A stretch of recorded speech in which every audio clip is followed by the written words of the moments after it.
Assalamualaikum warahmatullahi wabarakatuh. Perkenalkan kami dari kelas fase FMPLB 1. Jadi hari ini kita ingin membuat video podcast melalui Zoom meeting.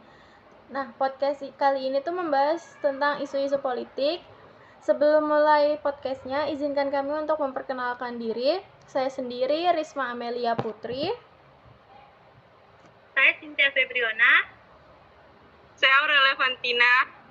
Saya Sinta Maharani. Nah, seperti yang tadi saya bilang, kan podcast kali ini tuh membahas tentang isu-isu politik, dan kelompok kami itu mengambil tentang korupsi dan transparansi pemerintah.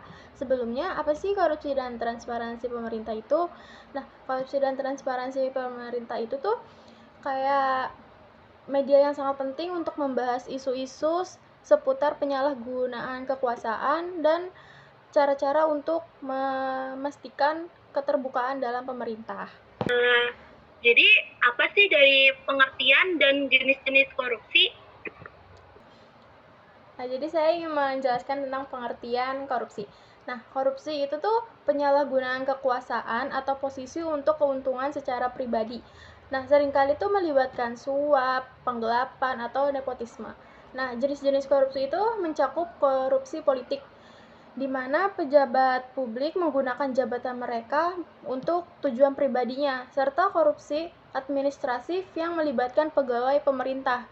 Nah, contohnya itu tuh kasus korupsi IKTP di Indonesia, di mana miliaran rupiah hilang karena kolusi dan manipulasi proyek. Nah, tadi kan saya sudah menjelaskan tentang pengertian dan jenis-jenis korupsi, dan kali ini saya mau nanya, bagaimana sih hukum pidana menangani korupsi dan peran-peran institusi seperti KPK, Kejaksaan, dan Kepolisian dalam pemberantasan korupsi? Bisa dijelaskan? Oke, di sini saya akan menjelaskan.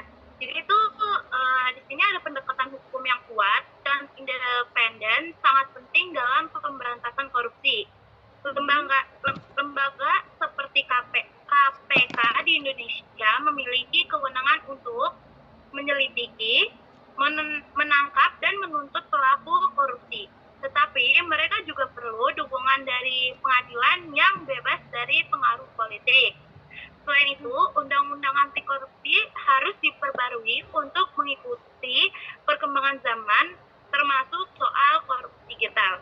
Nah, di sini juga ada undang-undangnya. Undang-Undang Nomor 31 tahun 1999 yang telah diubah dengan Undang-Undang Nomor 20 tahun 2001.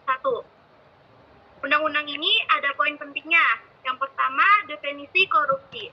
Dia itu menetapkan definisi tindakan pidana korupsi yang mencakup berbagai bentuk, seperti suap, gratifikasi, pemerasan, dan penggelapan.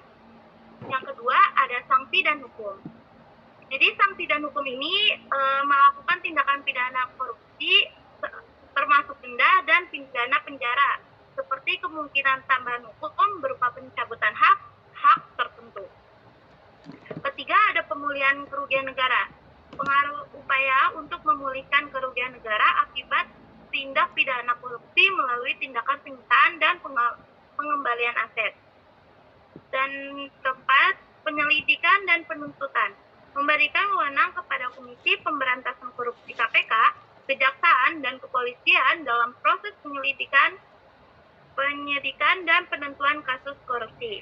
Yang kelima, pencegahan korupsi, termasuk langkah-langkah pencegahan korupsi melalui peraturan, transparansi, dan akuntabilitas. Nah, jadi di sini saya menanya, apa sih perbedaan dalam karakter korupsi tingkat pemerintahan lokal dan nasional? Solusi spesifik untuk mencegah korupsi di tingkat pemerintahan daerah dan nasional itu gimana?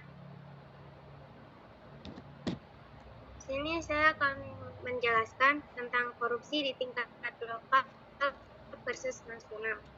Korupsi di tingkat lokal cenderung lebih melibatkan kolusi antara pejabat daerah dengan pengusaha setempat, sementara melibatkan penggelapan dana besar.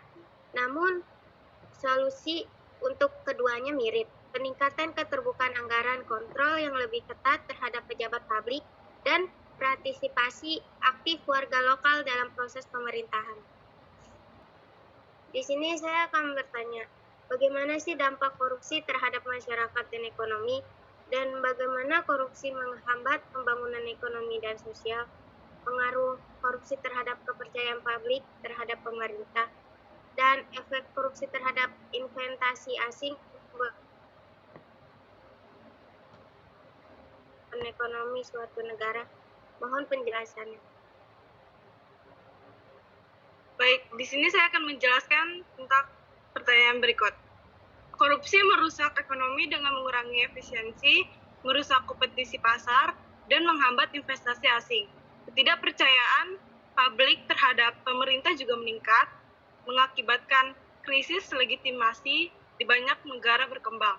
Korupsi memperdalam kemiskinan karena sumber daya yang seharusnya digunakan untuk pembangunan justru dikorupsi. Terima kasih. Apresiasi dulu guys. Oke, ayo kita tutupan.